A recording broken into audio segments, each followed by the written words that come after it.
হবিগঞ্জের চুনারুঘাট উপজেলার কেদারাকোটের বাল্লা স্থলবন্দর প্রতিষ্ঠিত হয় ১৯৫১ সালে। ৪.৩৭ একর জায়গা নিয়ে এই বন্দরটি এখন পড়ে আছে ভুতুড়ে অবস্থায়। ভারতের অংশে কোনো অবকাঠামো ও সড়ক সুবিধা না থাকায় বন্ধ হতে বসেছে এই স্থলবন্দরটি।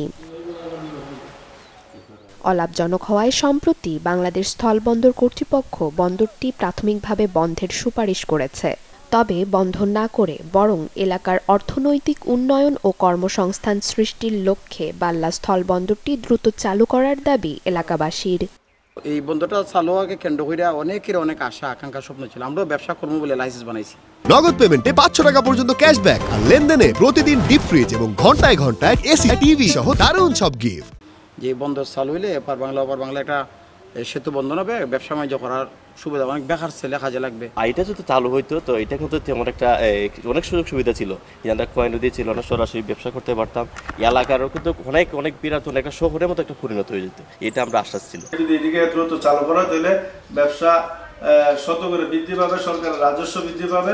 আমাদের অনেক প্রত্যাশা ছিল যে এলাকাবাসীর পক্ষ থেকে যে তারা কিন্তু জমি ও স্বেচ্ছায় দিয়েছে, কিন্তু এখন দেখা যায় কোনো প্রভাকে সুপারিশ করছে বন্ধর জন্য আমি জানি না।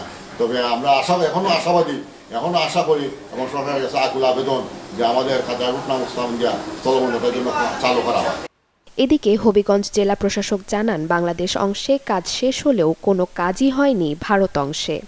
বন্দরটা অলরেডি এটা নির্মাণ করা হয়েছে, কিন্তু ইন্ডিয়ার পার্ট থেকে কোনো কার্যক্রমই নেওয়া হয়নি। ফলে এটা কার্যক্রম সচল করা যায়নি। ইতিমধ্যে নৌ পরিবহন মন্ত্রণালয় থেকে তদন্ত টিম এসেছিল, তারা দেখিয়েছে আসলে এখন এই মুহূর্তে এটা চালু করা সম্ভব না, এটা তাদের প্রতিবেদনে আসছে।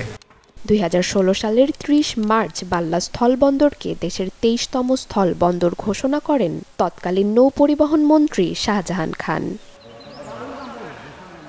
Desk report, channel 24।